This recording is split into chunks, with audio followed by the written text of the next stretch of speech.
Hello, everybody. I'm Natalie Callback, and this is Chelsea Kester. And we're part of the subcommittee from the Jersey City Landmarks Conservancy. And we want to welcome you to our first panel discussion. Today, we're talking about balancing growth and preservation, why preservation matters. And we want to give you a short overlook on what went through our mind when we started planning the panel discussion with Sarah and Charlene Berg as well. First of all, I want to say we are here in a building with a very rich history, which actually goes back to 1928, believe it or not.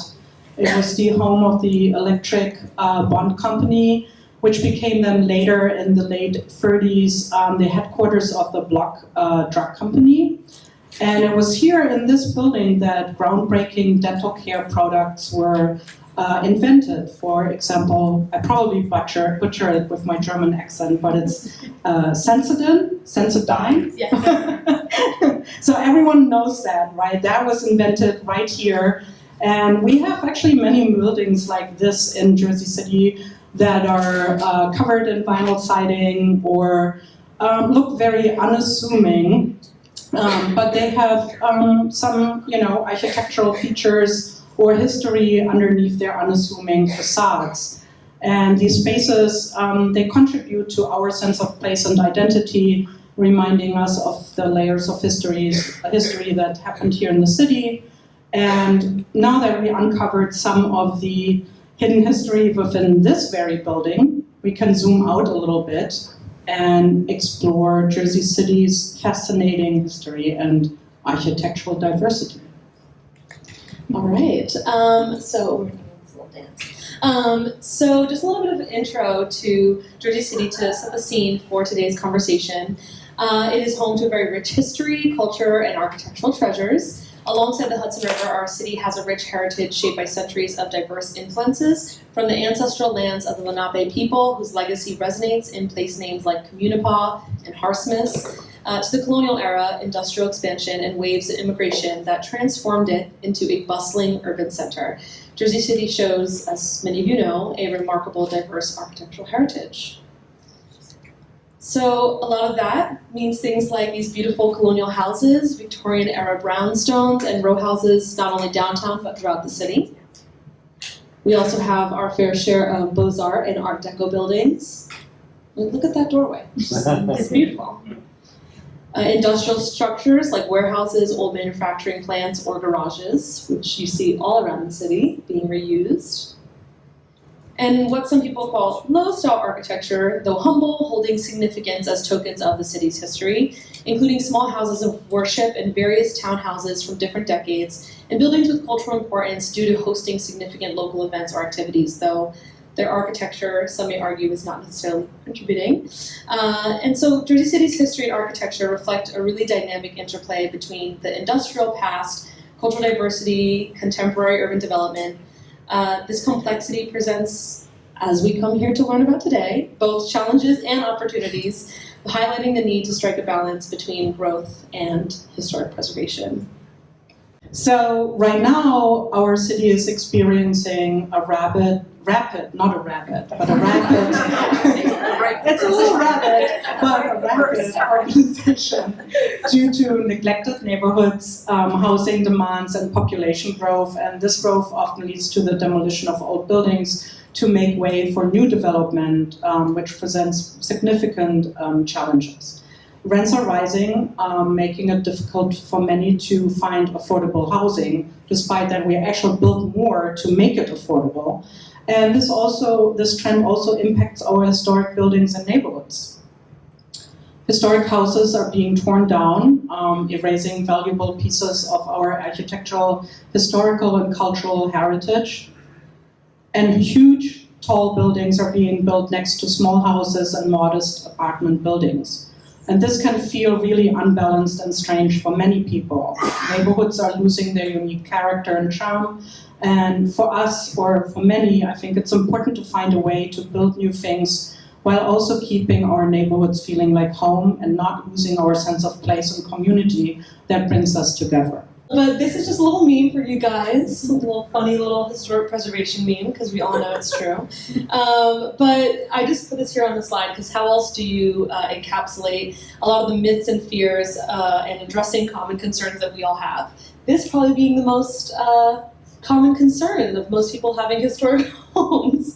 But a lot of people have worries about historic preservation, about cost, about gentrification, or taking away of property rights. And in our panel, I think we will touch on a little bit of these concerns and hopefully how we can find ways to balance a growing urban city like Jersey City and maintaining historical integrity. So the Jersey City Landmarks Conservancy's mission is to raise awareness, preserve historic places, and protect Jersey City's unique heritage. With your support, we hope, we are able to offer programs for free like this panel or oral history project, walking tours, historic preservation workshops, and more. And if you enjoy, that we hope that, and support our mission, please consider contributing financially or purchasing one of our I Love Jersey City History t-shirts right here in the front at the end of the panel discussion. Exit through the gift shop. Yeah. So now, though, let's meet our esteemed panelists. Our first panelist is Antonio Aiello. He kickstarted his career at Park Avenue Design Group and then co-founded Devino Aiello Architects. Antonio has a wealth of experience in architecture. In his current role as principal architect, he manages projects such as master planning, adaptive reuse, and multifamily high-rise. Please welcome Antonio. Our next panelist is Kelly Carroll. She is the Executive Director of the Atlantic Avenue Business Improvement District and former Director of Advocacy and Community Outreach at the Historic Districts Council. Kelly has a wealth of experience in community advocacy and historic preservation. Her strategic work has led to the designation of several New York City historic districts and landmarks. She teaches historic preservation classes at NYU. Please welcome Kelly. Our next panelist here on the end is Maggie Poxon. She is the principal of Fishplate Development LLC and former senior project manager at Dunn Development Corporation.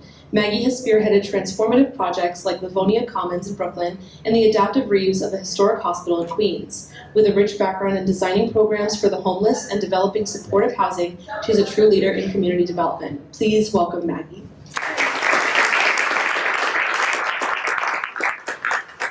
Last but not least of our panelists, Andrea Tingey is a program specialist at the New Jersey State Historic Preservation Office, where she coordinates the New Jersey and National Registers program. With extensive experience in historic preservation and education, she's a true expert in the field. We're excited to hear her perspective. Please welcome Andrea. And last but not least, we have Sarah, who's our moderator today. Sarah is a dedicated historic preservationist with extensive experience in restoring and investigating historic structures. She's currently with Pullman, New York City, and she manages projects such as the restoration of the Alexander Hamilton Customs House and serves as a treasurer of our organization, the Jersey City Landmarks Conservancy. And with all that, please take it away, Sarah. Good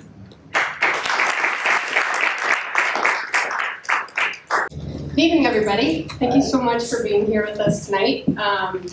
Thanks, Matt and Chelsea, for starting us off with that presentation. I'm Sarah Migliori. I'm a JCLC trustee, and I will be your moderator for this evening. So we have four fantastic panelists up here on the stage. I had the pleasure of having dinner with them and spending some time, and I'm really excited for everything that they're going to have to share with us this evening. So we hope tonight that you take away maybe some of your ideas about why preservation matters is reinforced. Maybe some of those ideas that you have come here tonight with are challenged, and maybe some new ideas are inspired. So to start things off, I wanted to do just a quick poll, get everything started. So how many of you in this room are born and raised in Jersey City? All right, nice. Strong showing in the back of the room there. Not leaving either. And how many of you maybe were born in the Margaret Haig Hospital? Well, I'm not rich for saying. Okay, Oh. very cool. How many of you live in a historic district? on the border, I think. Okay. How about a potential historic district? Whoa. And how many of you have no idea? All right. Well, thank you. I appreciate everyone's answers. For those of you that have lived in Jersey City your whole life, I'm sure that you've seen all the changes and the rapid growth that's been happening. Some of you that were born in the Margaret Haig Hospital is now the Beacon Apartments, an adaptive reuse project here in Jersey City. And then some of you that live in historic districts, you may understand the benefits of that. You may also understand some of the red tape of that. And then those of you who live in potential historic districts or don't know, you might be wondering, why would I want to put myself through that? What are the benefits of having a historically landmarked neighborhood? Well, through this panel and the 4 professionals that I have here tonight to go through that, I hope that through that we can have a good discussion and you learn some more through that. So with that, let's get this panel started. So just to start off, we are going to do some. I'm going to ask each of these panelists questions that we've already formed, and then after that, we'll have some time for audience Q&A. Okay. All right. Thank you so much to the 4 of you for generously offering your time to be here with us as we do our first ever JCLC panel discussion, and also to the Hudson County Plaza for having us tonight. Okay, so my first question is going to be to Kelly Carroll. All right, can you have quite a bit of experience with landmarking neighborhoods. Can you tell us a little bit about that experience? Is this on? Sorry. I think it's on now. Okay. I just turned it on. Sure. In my experience with landmarking buildings or neighborhoods, 99% of all of the communities I worked with, the landmarking request came from the community itself. It was always bottom up, so people who have lived in neighborhoods their whole life saw rapid change happening, typically in the form of demolition or inappropriate alterations, or in terms of neighborhoods for individual buildings. Usually the threat would be demolition, a new owner would buy it, or somebody would move out, and then the resource would then be threatened, and then the community would rally around that. So it's really historic preservation, in my opinion, is often many communities and individuals' first step into becoming politically active, which is so important because you need your council member and your city council to ultimately pass on a landmarks resolution. And a lot of folks that I've worked with throughout my career had never engaged with their council person or their local community board prior to becoming involved with landmarking. And that is such an important part of civic engagement that makes our community strong that they would have never tapped into had it not been for landmarking. Okay, great, thank you. So it sounds like these communities reached out because of the threat of demolition, right? So what were some things that working with the community, what were things that worked well when working to landmark the neighborhood? How did you kind of overcome some of the fears that may have come with landmarking? For sure. Education is the most important thing. And you have to know your stuff. If you're like this, talking to a room full of people about landmarking and someone asks you a question that you don't know the answer to, that begins the divide of trust, right? Well, this lady doesn't know, so what does that mean for my property? So I was uniquely qualified to address answers because I sat in every Landmarks Commission hearing on for every borough, for every change to every building, every week for about a decade. So I know all the answers to the questions. I know what the commission's probably going to say about an approval of any alteration you can think of. I've had every community member ask me every insane question that you can imagine. and not always politely, I might add. So, and I always went in and said, I'm not the government. I'm not here. I don't have the power to landmark your block or list you on any registry. I'm just here to educate you. If you then decide to pursue this, I can be here to help you go down that path. And so once I established facts, trust, and exactly what my role was, it's very then easy to get buy-in. If I stood up on the stage and said, I'm not really sure, and it wouldn't have gone over as well as it did. So the other thing when I would work with communities is I would tailor every single slide deck to that community's built environment. I would put the existing landmarks from their community up there. I would know what their community looked like. I would know what churches or other houses of worship were in their neighborhood. So that when I'm coming into their neighborhood, I'm coming in with knowledge, not cold, not as, you're gonna come to me in my office if you wanna learn this. I would meet them literally right where they were at, and with the familiarity of their community and what they cared about, which helped establish trust as well.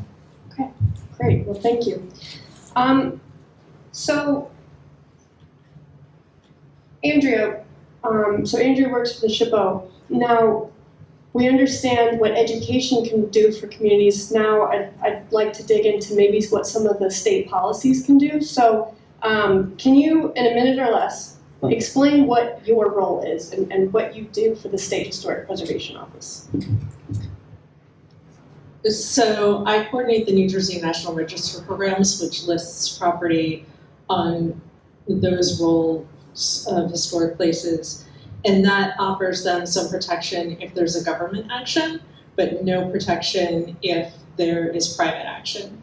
So another program with the office that I work with is the Certified Local Government Program, where we work with local governments. And in New Jersey, the only way the private action on private property with private money can be impacted is if a municipality chooses to enact a local historic preservation program by passing a historic preservation ordinance, sitting a historic preservation commission, and designating locally historic properties. And so we work with communities around the state that either already have a program in place and want to join the federal program because we give away free grant money, or we also deal with communities that maybe don't have a toe in the water yet and are just thinking about whether or not historic preservation is something that they want to engage in formally.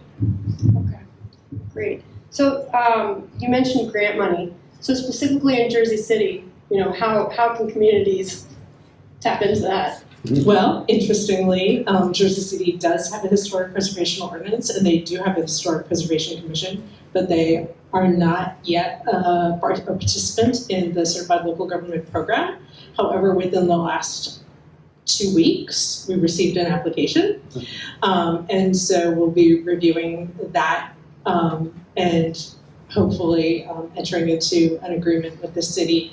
And once they're certified, then any unit of the city government can apply for funds to do projects to help advance the local historic preservation program. So we see a lot of people come in asking for money to do an update to their master plan, which I understand the city's recently done, to do surveys of historic resources that they might want to designate, or maybe they're already regulating, but they don't have a really good handle on what the buildings are like.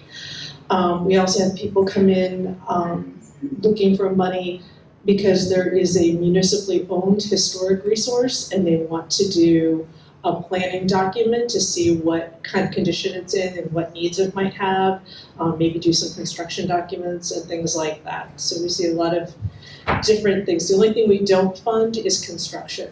And the grants, the lowest grant that we'll give away is $9,000 and they go up to $50,000 and there's no local match. It's just free money to the municipality for administering the grant. Okay. Wonderful. All right, so now I'm going to shift over to Maggie. Right. So Maggie, you do quite a bit of new builds, Yes. right? But you also just recently finished the T building, which is formerly known as the Triborough Hospital for Tuberculosis in Jamaica, Queens. Yes. Yes. which was built in 1941. You know, what made you decide to move forward with that specific property and convert that into residential low-income housing? It was a confluence of a long history in the community of this project, of the building. So it's owned by the New York City Health and Hospitals Corporation, so it's municipally owned, 240,000 square feet, built as a tuberculosis hospital. In the late 2000s, maybe 5 people working in it, and the city was maintaining this property, securing it, heating it. NYPD was there every day. It was draining the funds from the New York City Public Hospital. They wanted to do something. There was a plan to put it into condominiums, high-end Skyline, Skyview condominiums. The neighborhood was thrilled with that. The condo market crashed.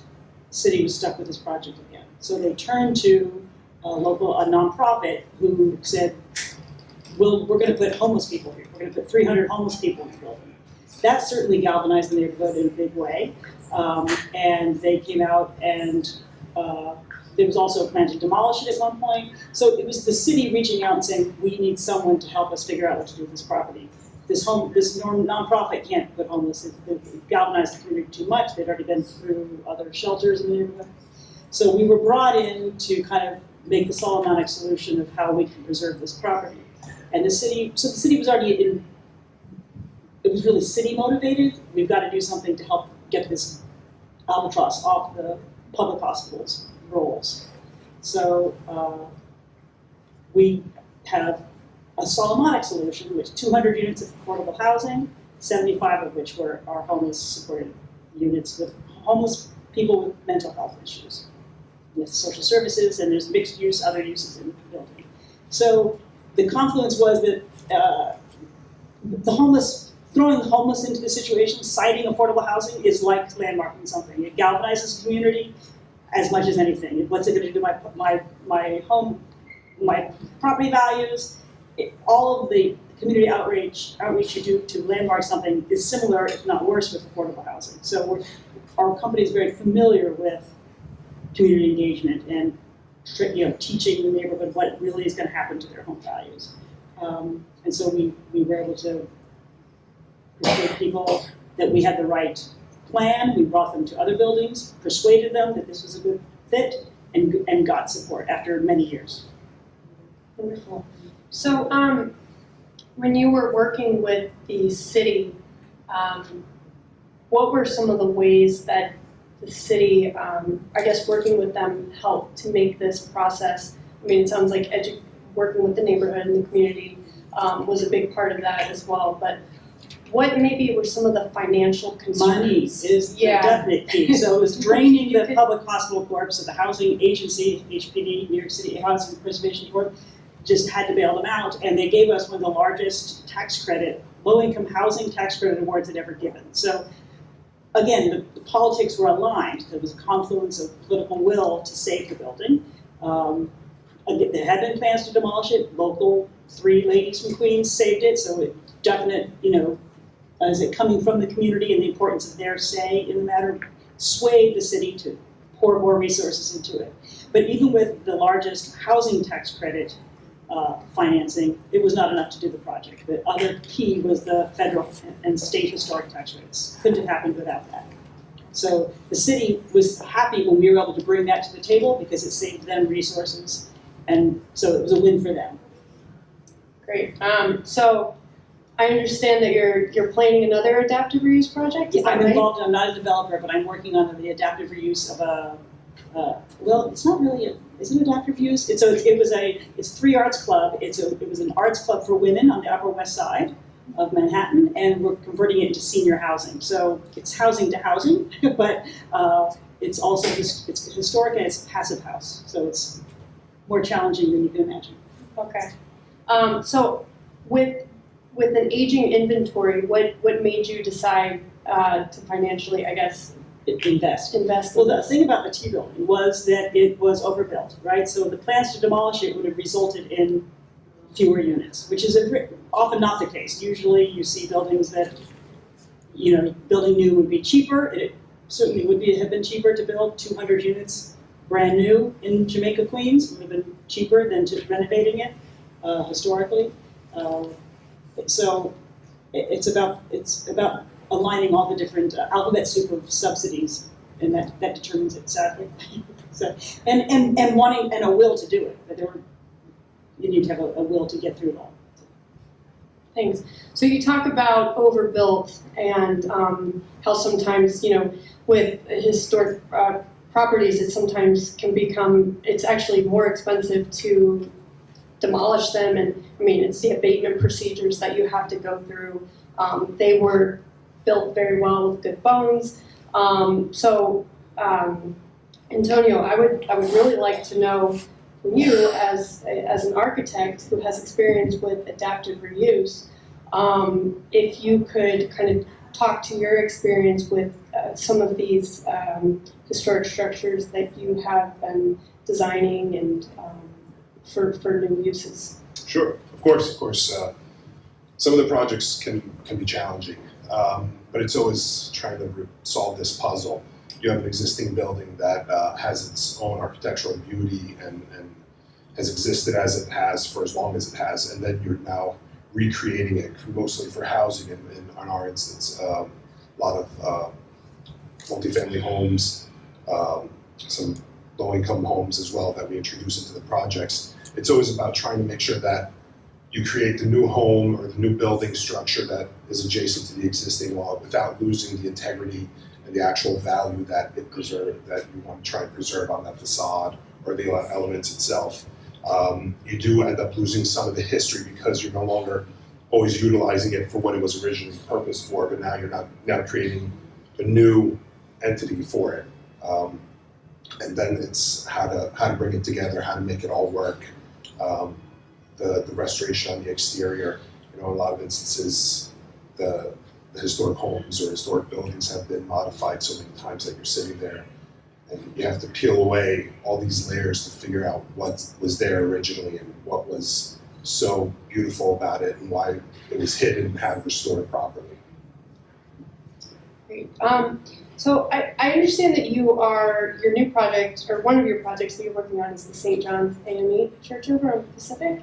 And you're converting that into rental units. Could you talk a little bit about that project and maybe some of the constraints that you face as an architect with designing a structure that already has so many prominent features in it, like high ceiling, high vaulted ceiling, it's kind of outside of your standard box. How do you take that into consideration when you're converting that into housing?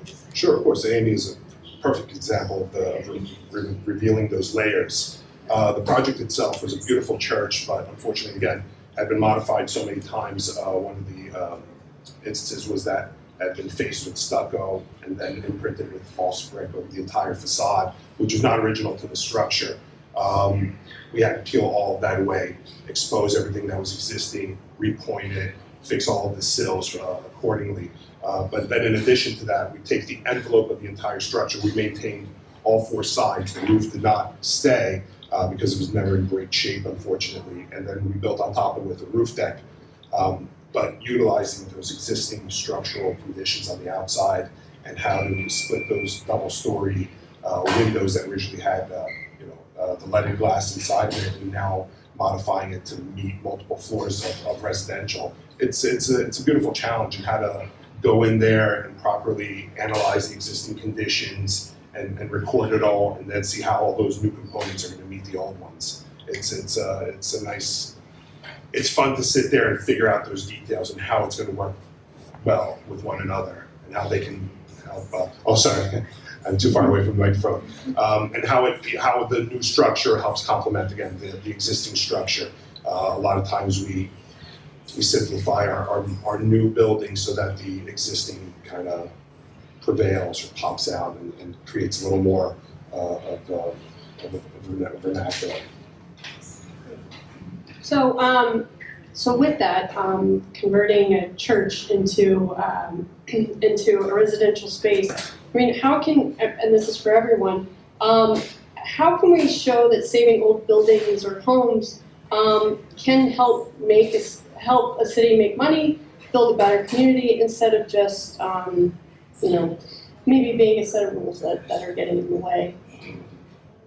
with preservation? So personally, I think, how do I phrase this?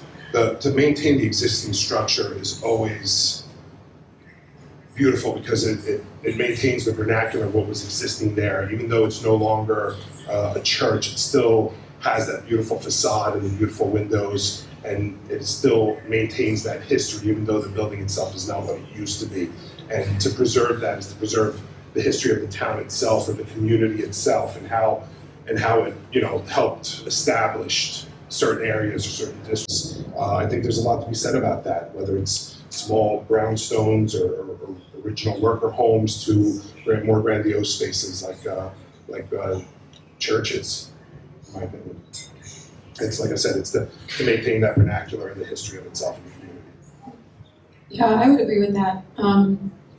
If you go to any small town or any neighborhood in New York City or even in Jersey City, there's always going to be like three things. There's always going to be a church, firehouse, and like a school, right? And like those are all built during eras when these neighborhoods were first developing. They're going to be made of quality materials. They're going to be a high style. These are civic monuments that people were proud of, and their aesthetic is going to reflect that.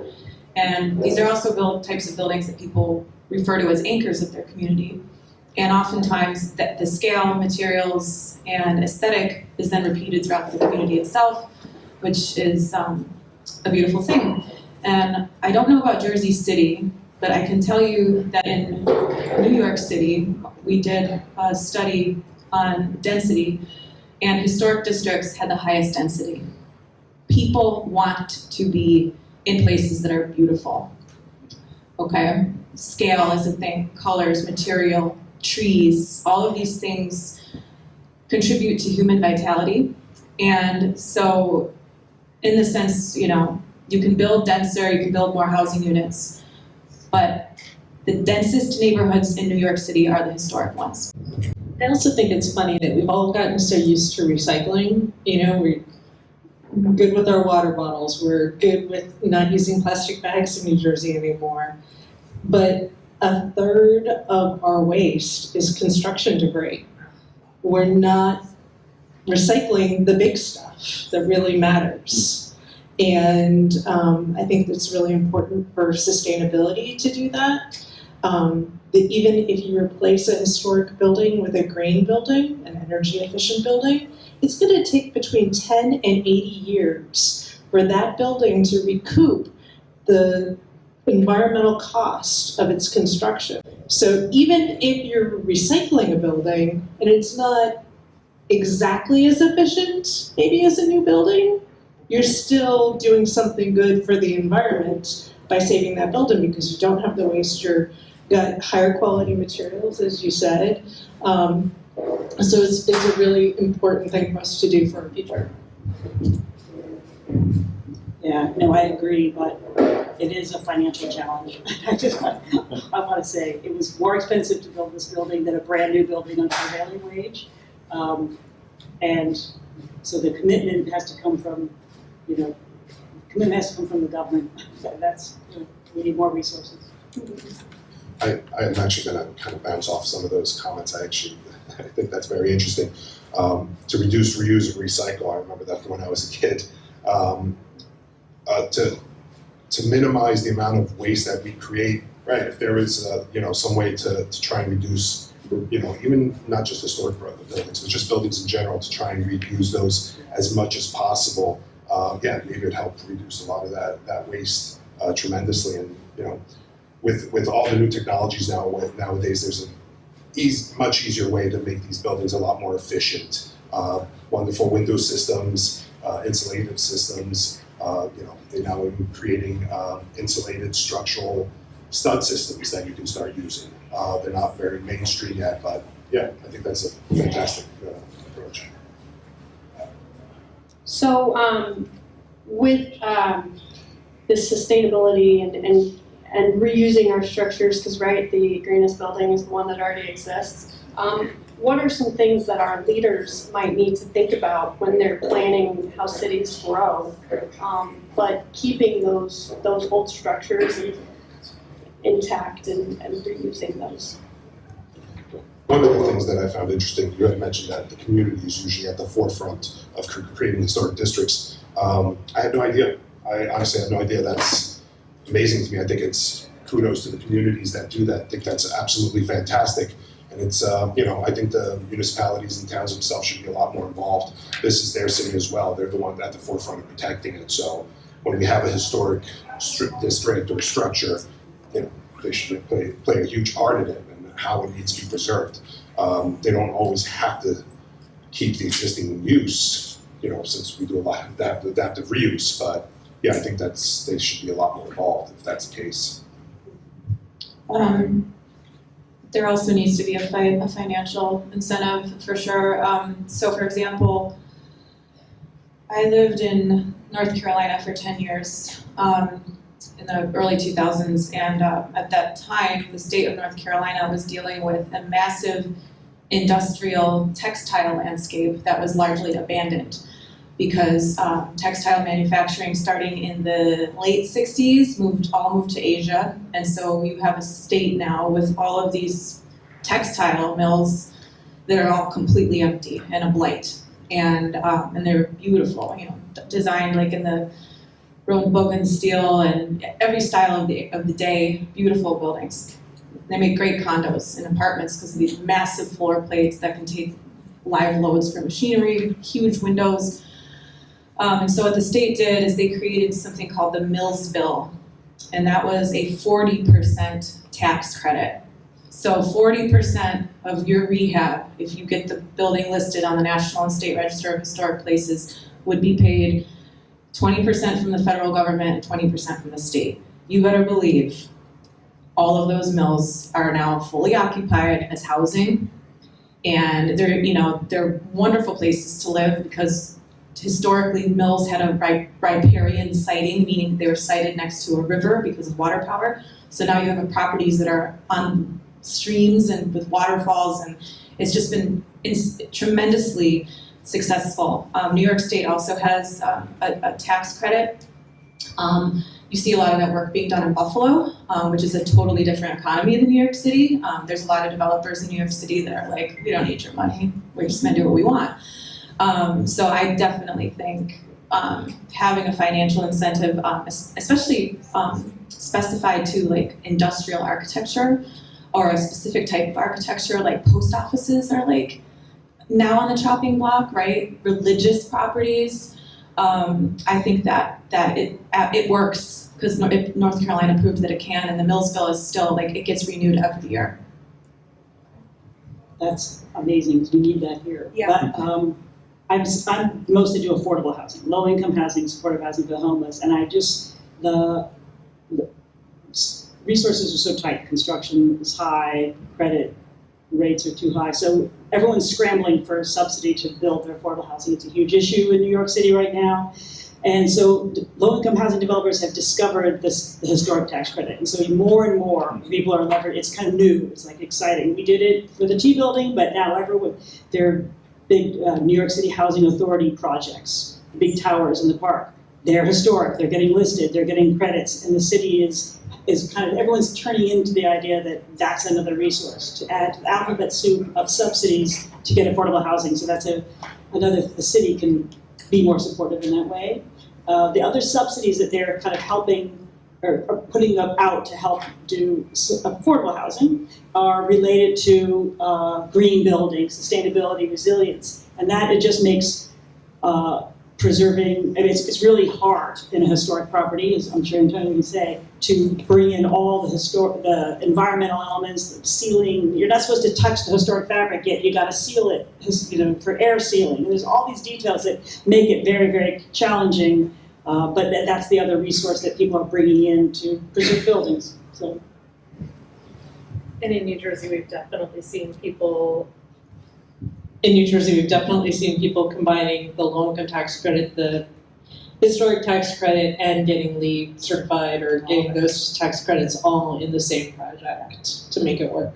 Now, people that are going for those tax credits, are those individual homeowners, or is that commercial? Is that developers? Who's getting those credits? And The federal income tax credit program is limited to income producing properties, so it's not a good fit for your primary residence, but if you have a rental property, it might work. It tends though to be larger buildings like the Beacon, which was the largest federal tax act project done in the country at the time. And it also tends to be factory buildings. We see a lot of old school buildings that aren't needed anymore being turned into senior housing, things like that.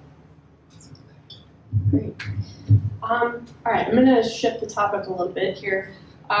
So we've talked about revitalization and of historic properties, and then also Kelly, you mentioned that historic districts are dense and people want to be in there and they want to be with the beautiful buildings and the historic buildings. But let's talk about some of the anxieties that might come with renovating historic properties and the effect of that growth that might have on home values and existing communities. So what are some things that we can do to help people stay in their homes and in neighborhoods while old buildings are getting fixed up and maybe the prices go up from that?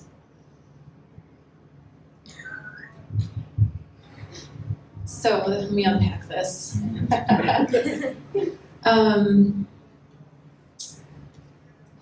For me, I take a long view, right? So New York City got its landmarks law in 1965. When I think about the neighborhoods that were historic districts, let's just say until 1980 in New York City, Cobble Hill, Carroll Gardens, Soho, Greenwich Village was Bohemian.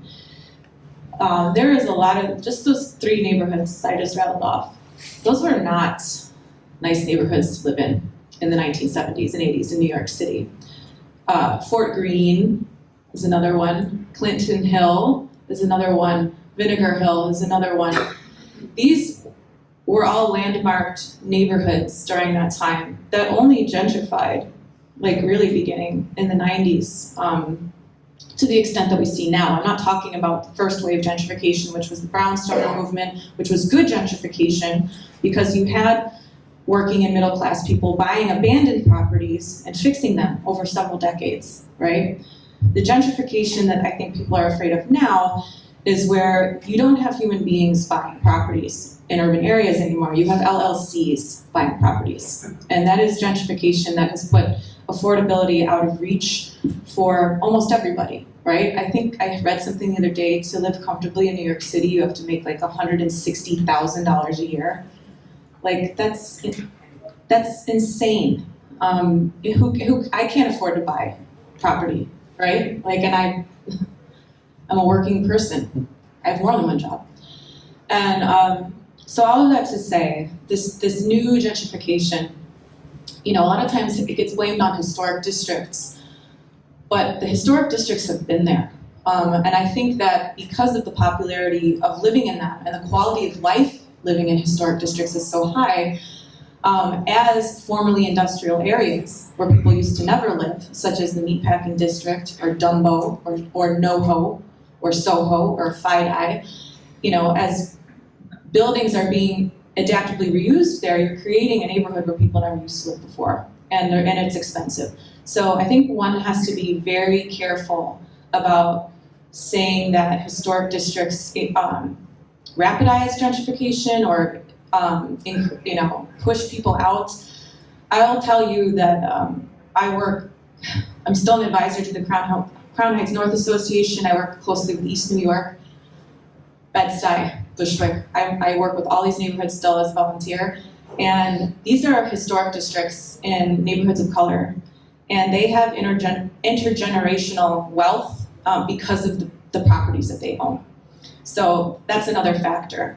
Where you have neighborhoods where people are leaving and selling property, that's when the LLC buys it. So if you want to keep your neighborhood, you got to keep your property. You can't get your check and go move to Florida. I work with families in Bed-Stuy. They have grandma living on the third floor and the parents and the kids in the basement. So there's many ingredients. And just in short, you know, there is gentrification in historic neighborhoods because they're really nice places to live. Thanks for that point. So in trying to keep some of these properties from LLCs, I guess, what are some supportive housing policies that could help curb some of these harmful effects? Stopping illegal deregulation of rent-stabilized units, which is rampant in New York City. And this came out during COVID, how many were being warehoused. Like, oops, here's like thousands of units we've just been hoarding. Commercial rent control can keep small businesses, like legacy businesses in neighborhoods where the kids don't want to take over the business, the family business. I would also say getting rid of insane broker fees and more pathways to homeownership.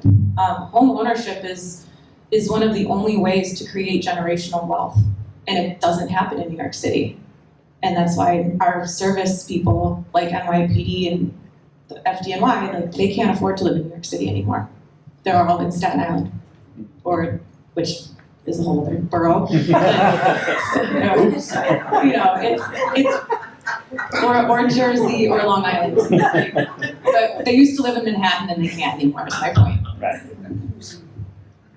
I also think that one of the biggest threats to historic resources, wherever they are, is when the character of the historic resource does not match the underlying zoning of where the resource is located. So anytime you have, if you're looking at the Jersey Shore, if you have a 2-3-bedroom bungalow, shore bungalow, and it's zoned for something that's twice as high and has more bedrooms, you're incentivizing people to come in and demolish the resource because they can, they have the right to. So that a lot of people think like, oh, if I just get my historic district in, everything will be fine. But you really have to make sure that everything is lining up to protect the resource, not just the historic district designation. Well, in the past, I mean, really people wanted to move to the historic districts because there was a sense of family, a sense of community that was there that didn't exist in a lot of other areas. And now it's becoming harder and harder. Like you said, it's becoming much more expensive. A lot of LLCs are buying it up and they're basically splitting up a lot of these historic homes. It's just, how do you stop that? I don't know. We don't have to answer that tonight. but it is great to hear all of your different views on it because maybe we can spark some ideas and all come together on that. So, Maggie, I'm interested. What are some more ways that we could bring in affordable housing as our city grows? Well, as I said, it's a tough environment right now. So, so the marriage of preservation and affordable housing there's a momentum for affordable housing more than we've seen in a long time, certainly in New York. So if we can garner it properly, and these rezonings that are in New York City is going through the City of Yes rezoning process. Typically you announce a rezoning and it's a land grab, and everyone rushes to grab the land and knock everything down before the rezoning. So it's a careful path we have to thread, but the two are being married more and more, and this rezoning, I think there's a lot of public process. There's a lot of community involvement in either going to each community board and having that in community engagement. So maybe that's the time for people to get in. That's for the neighborhoods to start galvanizing around the historic resources they want to save during the rezoning process, which doesn't usually happen. So I'm hoping that could come to the forefront through this huge rezoning effort that's going on in New York City now.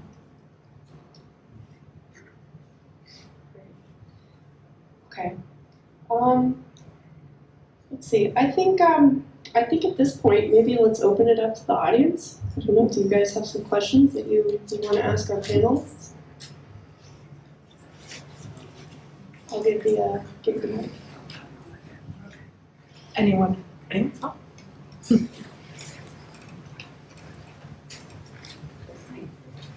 Yeah, so I think I'm confused. How can you get affordable housing in an historic district?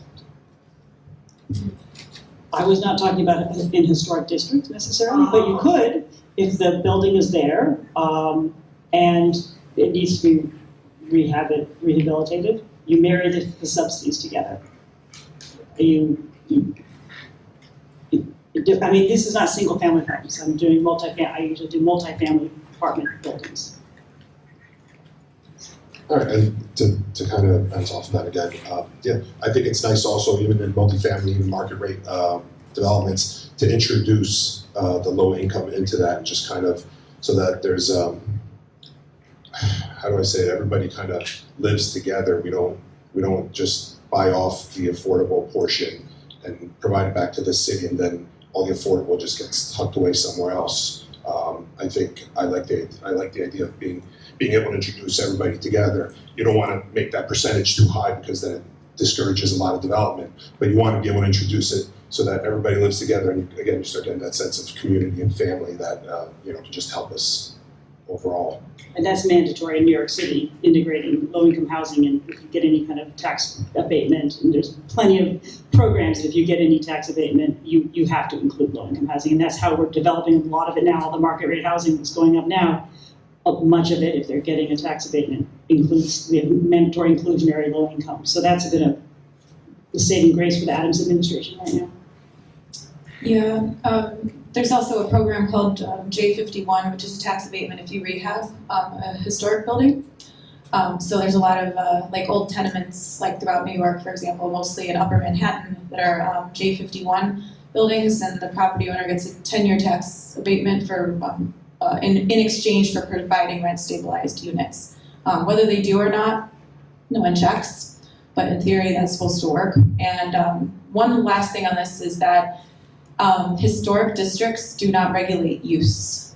So if you have a historic district and someone wanted to build an affordable housing unit in it, or a building, whatever, that building's use would not be before the government. It would only be, what does it look like, how tall is it, it doesn't matter what goes on inside of it. So that's completely separate from like a historic district.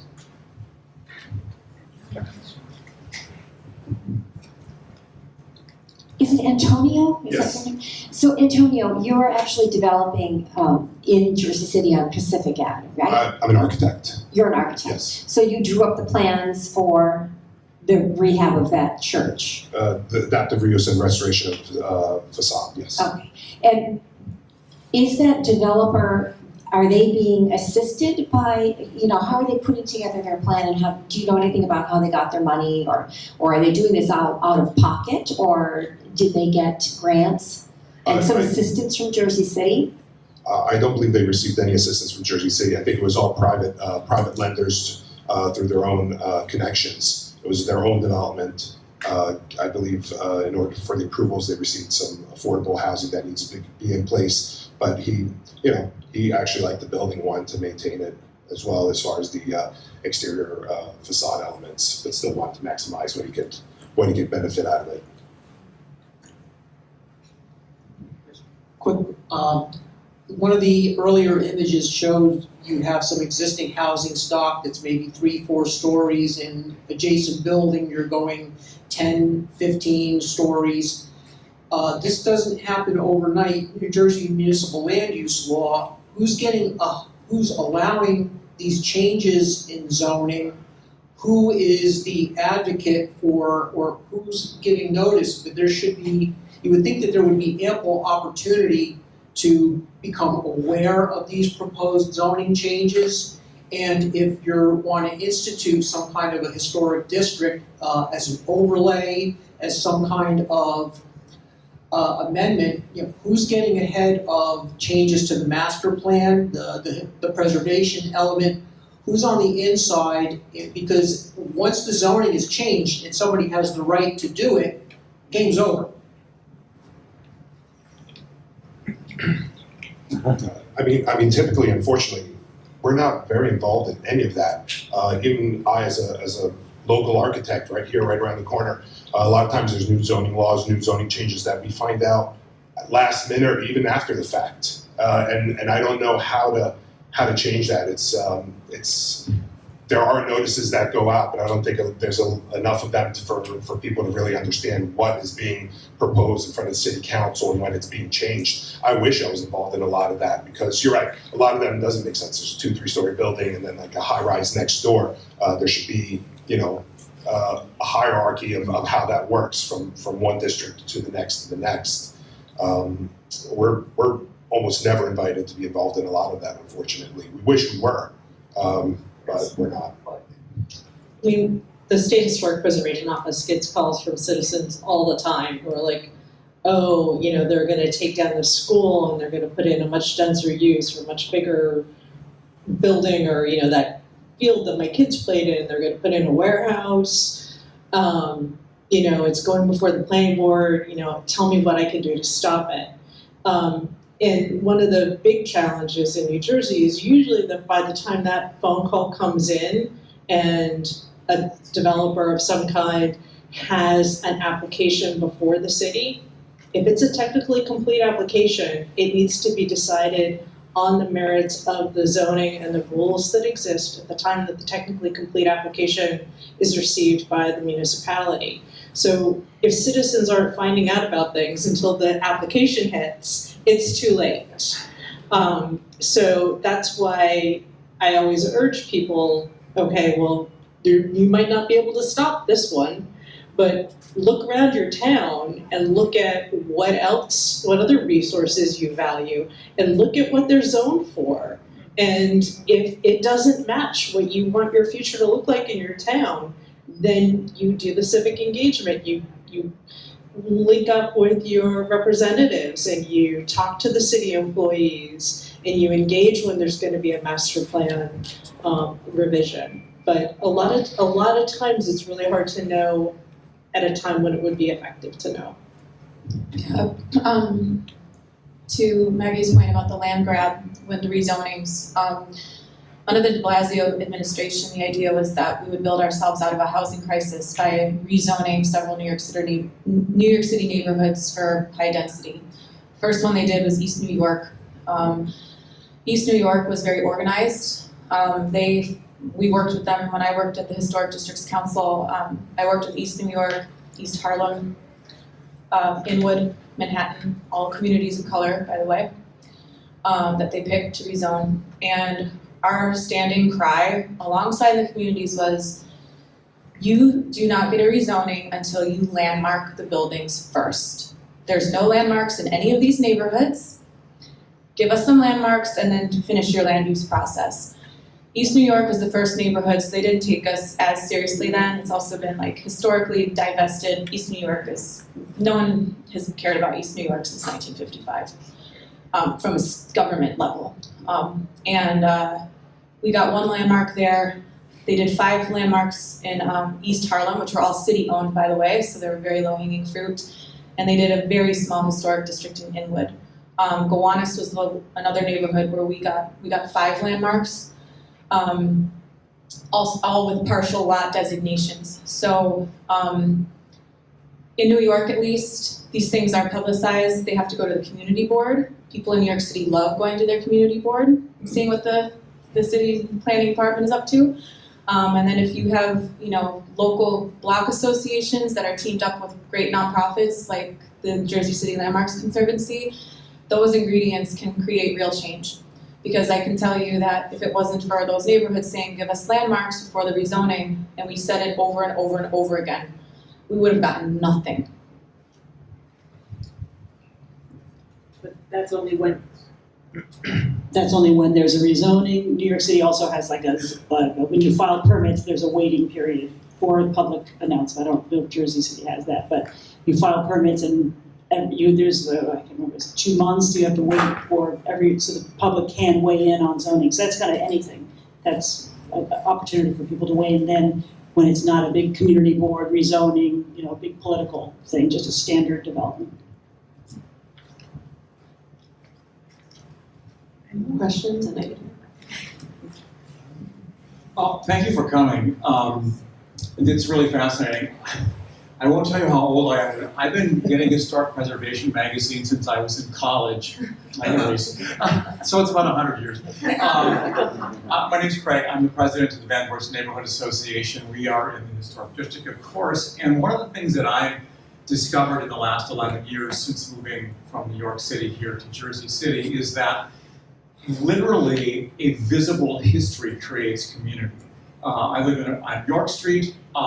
It's a gorgeous area, and the number of new people moving into my specific neighborhood are absolutely delighted that the buildings have been kept up or are being restored, that leads to a pride of place, and that leads, in our instance, to community involvement.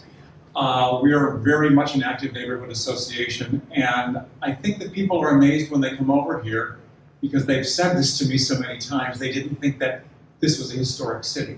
They were surprised to see brownstones. They were surprised to see this gorgeous main library.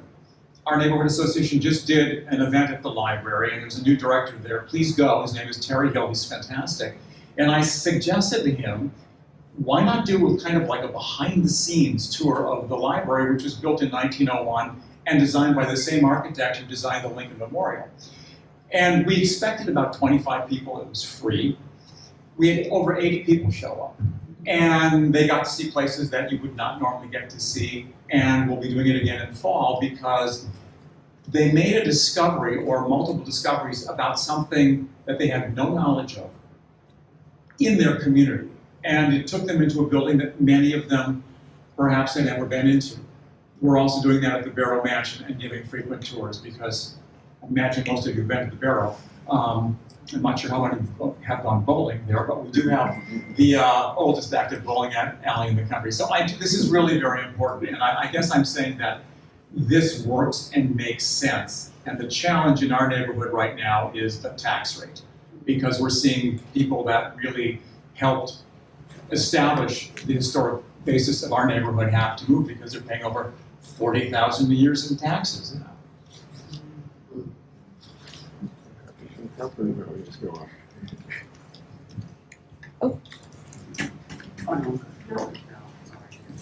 Yes. Hi.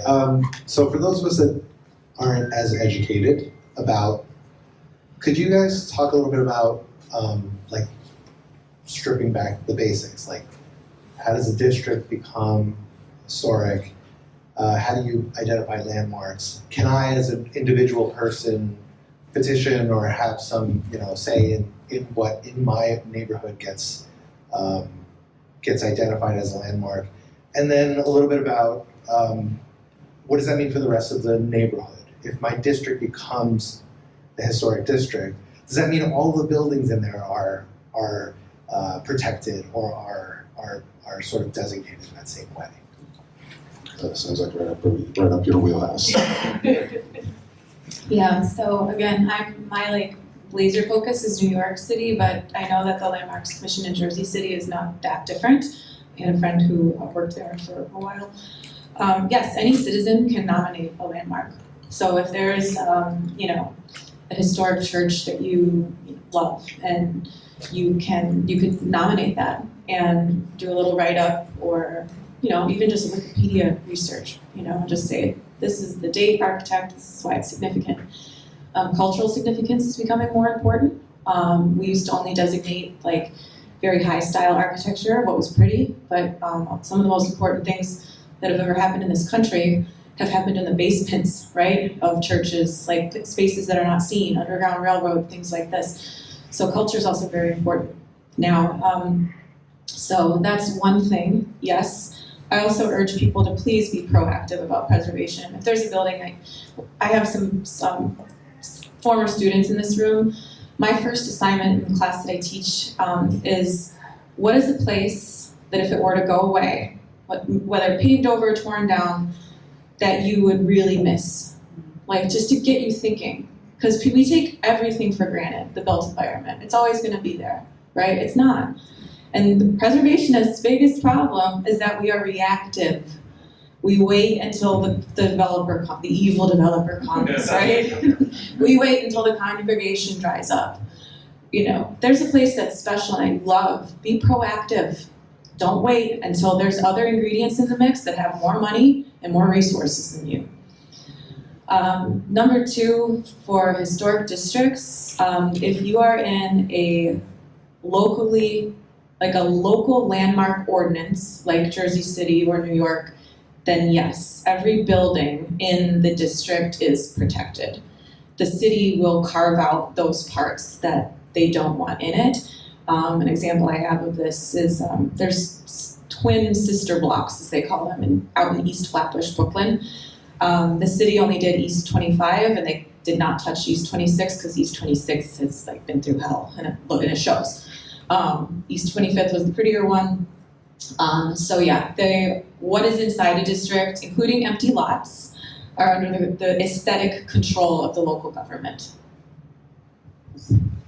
So in the municipal ordinance that sets up the Historic Preservation Commission, there's going to be criteria for designation. There should be a process for designation in the local ordinance. And so some municipalities actually have like a form that people can fill out and submit that usually gets reviewed by staff.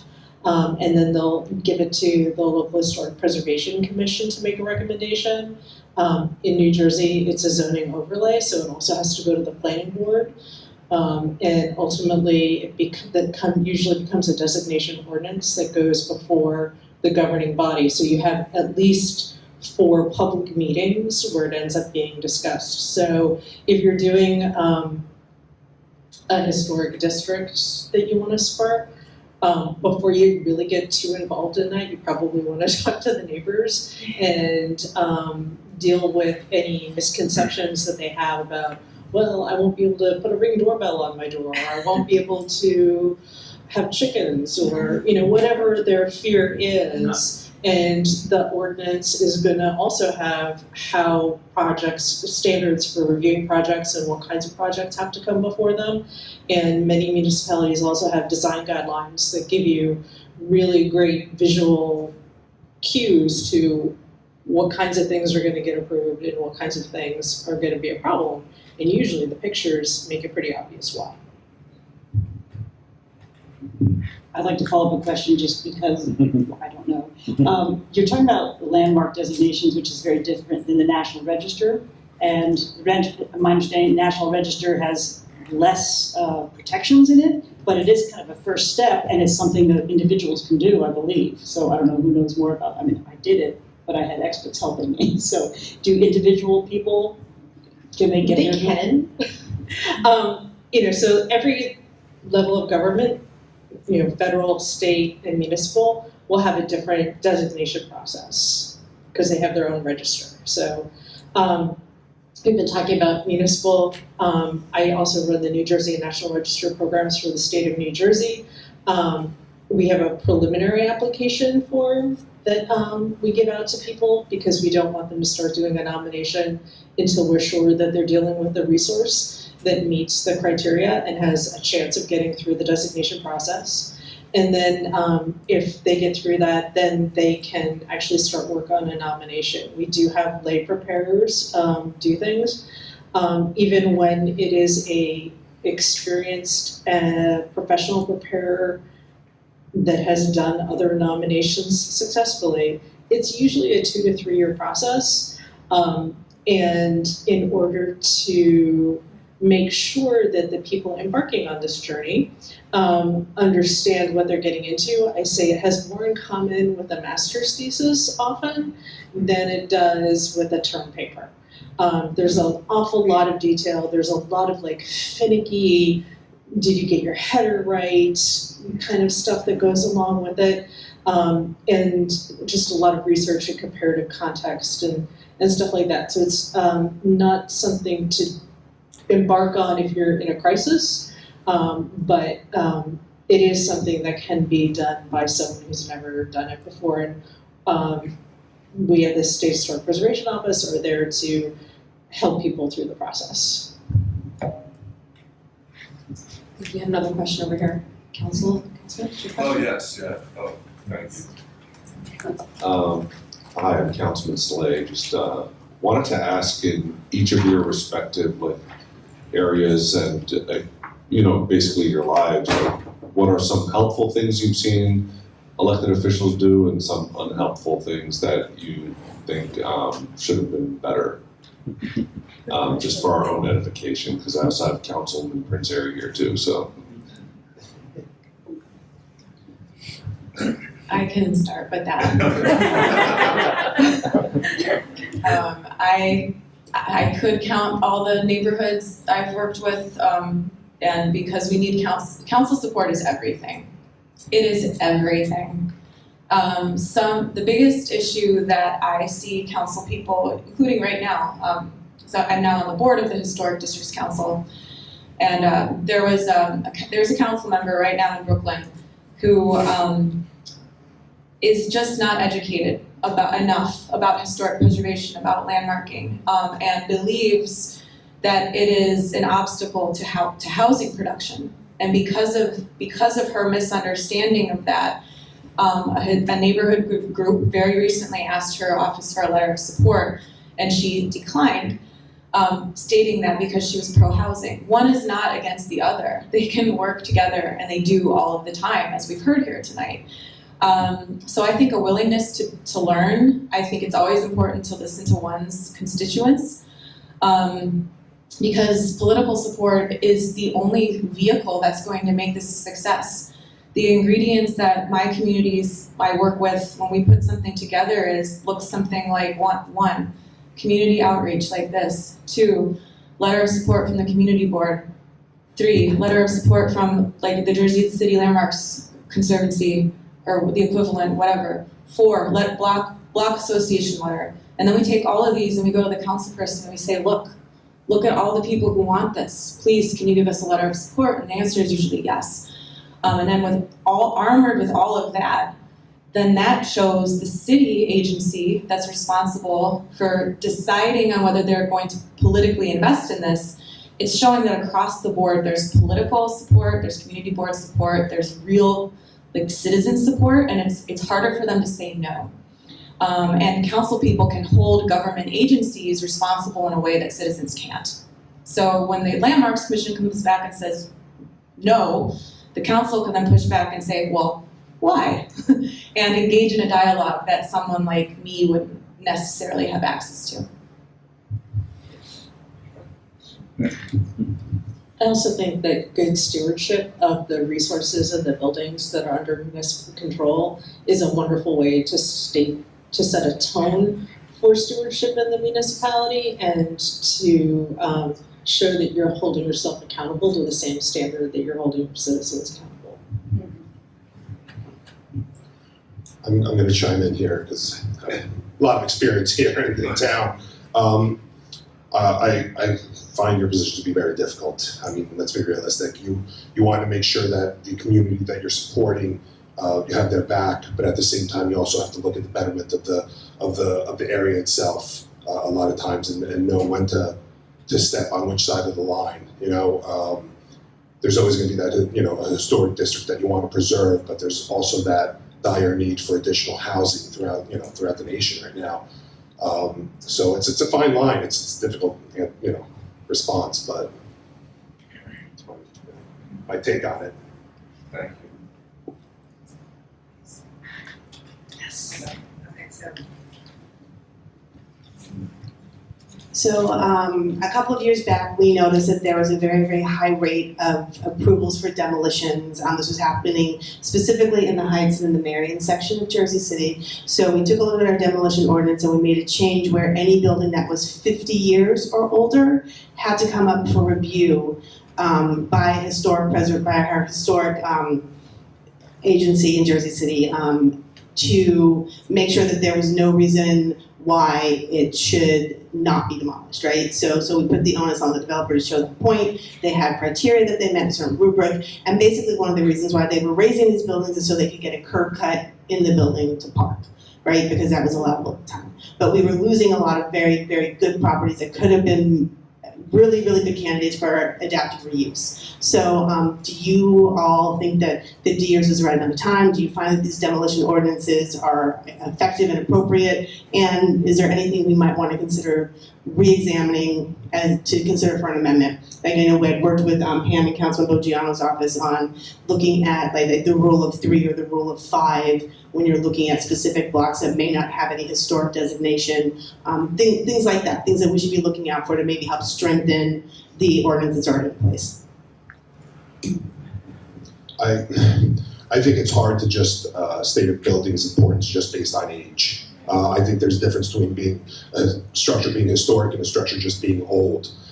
There's more than just even just like she had mentioned earlier, just the architectural relevance, but the cultural relevance of the building itself. All of that has to be taken into account. If a developer or property owner is being denied simply on the age, then I don't think that's fair to the people that purchase that property. Same thing like in a lot of historic zones where you try to build to what's allowed by zoning and you still get denied your building as of right. I don't think that's appropriate. So it's a matter of doing the homework and making sure that everybody understands why it's being done. It's not just straight up, no, you can't take it down. Yeah, I would beg that you be very clear in your matrix because that's what developers need. We actually have a very good matrix that's followed, and we get annual reports as to what the numbers are. And we've been able to save some buildings, but it's not necessarily gotten in the way of that. So I would, just speaking as somebody who also worked on the ordinance, just wondering if you guys had any, so it's not just the age of the building. However, before it was like 100 or 150, like it was like a much longer window. So that was one of the reasons why we landed on 50, because our Maggie O'Neill came up with that number because she thought that was fair without me getting in the way. But if there's anything else you think that we should be looking at or considering. Just to make sure, I haven't read it. I think that's a brilliant ordinance. That has been floated in New York City as an idea several times, but the real estate industry has squashed that every single time. And I would love to read it. The only thing I would, off the top of my head, is just is because historically cultural significance has not been at the same level as historical or architectural. Just ensuring that is baked in. And then you mentioned something about like rows of 3 or 5. I think being loose with designations of smaller strips is really innovative, because an issue that communities face all the time in New York City is that the Landmarks Commission will say like, well, we don't do one side of the street designations. And then I go find where they did it 5 times, and I say, well, yeah, you do, because here they are. And then, but I wish that we just had a block in Bushwick where they did one half of the street and only one half of the other, and I think you could get a lot more little chunks saved that way, instead of saying we have to have 10 contiguous blocks with no carve-outs and there has to be everything, I think do a group of 5. Why not? I think like you see a lot of that in Washington, D.C., and where there's a lot of development adjacent to smaller rows, and it's a row house city just like Jersey City is, and I think being flexible is very innovative. I also think that it's not, it's sort of a last ditch kind of thing to be doing, and it probably would work best if it was done in conjunction with a steady survey program to maintain an inventory of everything in Jersey City and keep it up to date, and that would then inform the master plan, where you would have lists of properties that were inventoried and lists of properties that might be future candidates for designation. And even just having that in the master plan gives the planning board the ability to consider historic if there's a development proposal. So, and I think 50 years is completely appropriate. It aligns perfectly with the New Jersey National Register program and accepted national standards. But I think that continuing to chip away and doing historical research as well as just looking at buildings, but trying to get to the stories. And I know that your planning office is doing a lot of that with the recent designation of the Venus Extravaganza House and different things like that, just continually chipping away at that research to get that better representation and to find the stories that are not obvious with your eyeballs. We have time for maybe one, maybe two more questions. Have another one? Oh, there you go. To get back to the question before about who can apply for designation on the registers. In 1999, I was just a schmuck from Jersey City. I still am. And there was no crisis in my life, like you mentioned, right? Make sure you don't have any crises. I didn't have a crisis. Embarking on the journey of getting the powerhouse landmarked, or placed on the registers, caused the crisis in my life. That was the crisis, And in a way, it's still a crisis for me 25 years later because of the anxiety I have over the building. It's still abandoned, it's still rotting, it's still unappreciated. So I want to ask all of you, what is your advice for our elected officials, those here and those not here, for actually saving this building? It was placed on the National Register in 2001. It took 3 years to get on because the Port Authority fought it every step of the way and the City of Jersey City fought it every step of the way. So what advice can all of you give to our officials here and not here? What's the ownership? It was 50% Port Authority, 50% City of Jersey City. I believe now it's 100% Jersey City. Is there a proposed use? Not that we're aware of, because the Landmarks Conservancy is never asked to be at the table for any conversations, for any building, to be honest with you, not just the powerhouse. So we don't know. And trying to get an answer is like, again, the crisis in my life.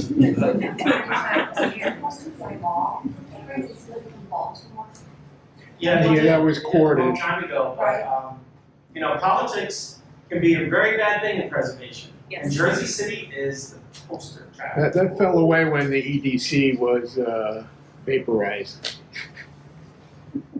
The city used to have an EDC, which did a lot of work for planning. Yes.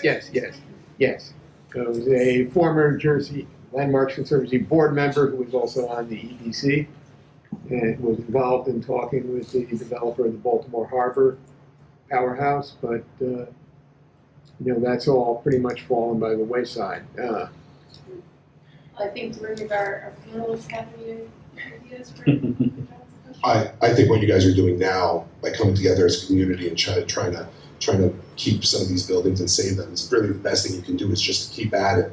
Unfortunately, I'm sure a lot of people start to lose steam after a while because there's no movement, which is very unfortunate. But if you can get like-minded city officials that could also have your back, I would have to imagine that's the best way to approach it.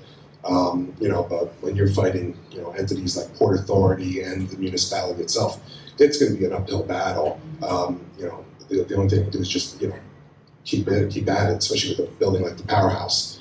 I thought something was going to happen, back in the late 90s, early 2000s, and it's really just some colored panels on it now, which is very unfortunate because you have such an amazing opportunity. Where we keep proposing a lot of these houses and high rises and housing structures, but very little retail. That's a beautiful, building to try and promote something like that, and a little destination, create community as well as pedestrian-friendly areas. So yeah, you want to just stick with it. Even bring some of your local professionals around to help create ideas behind it. Maybe get some people that would be involved in bringing money to the situation. The main block has been moved into transformers adjacent to the building, which I think the Port Authority is doing now. But that's all back in development for a long time. So the building does have some protection being listed on the New Jersey Register of Historic Places if it's municipally owned before anything happens to the building beyond routine maintenance. When a resource stray into cyclical maintenance, the municipality would have to make an application for project authorization submitted to the Historic Preservation Office. Our staff would look at it. If it meets the Secretary of the Interior standards, we'd approve it. If not, it would have to go before the New Jersey Historic Sites Council. They make a recommendation to our assistant commissioner about whether or not a change that doesn't meet the standards is warranted because of some other realm of the public good. So, there's a historic bridge, it's failing, school buses can't get over it, they're the people who say, okay, you can replace that bridge, but you have to replace it with something that's compatible. So they're the ones who do that. So it does have some protection, but maybe that's intimidating to some folks in the city who are like, well, what can we do with it then? We can't change that much.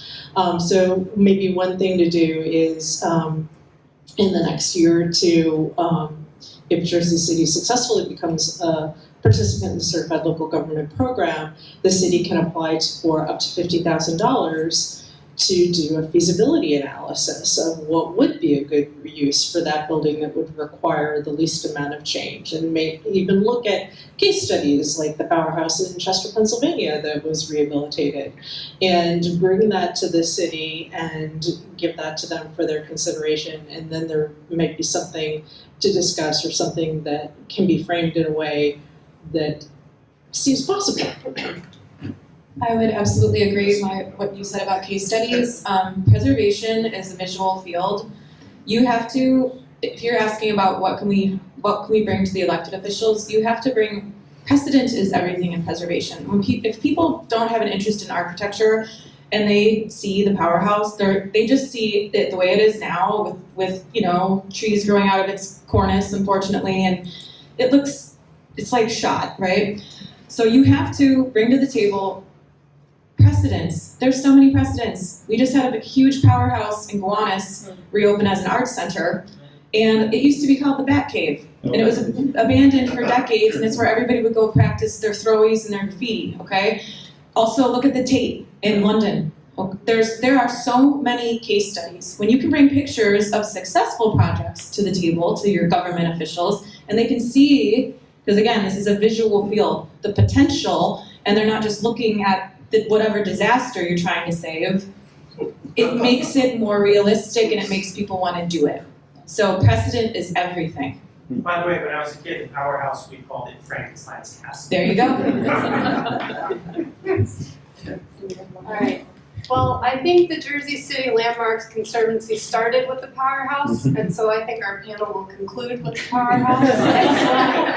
You can see it on our logo, but yep, there it is. That's it. But I just really want to thank all of our panelists here tonight. Thank you so much for your time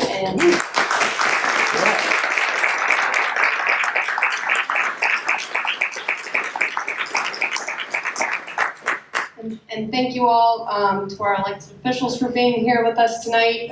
Really appreciate you being here to have this conversation and dialogue with the Jersey City Landmarks.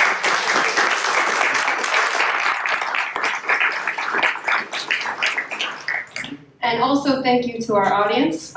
Wonderful questions that you came here tonight with, and thank you for being here with us. So as we conclude our panel, and have a wonderful evening. Thank you.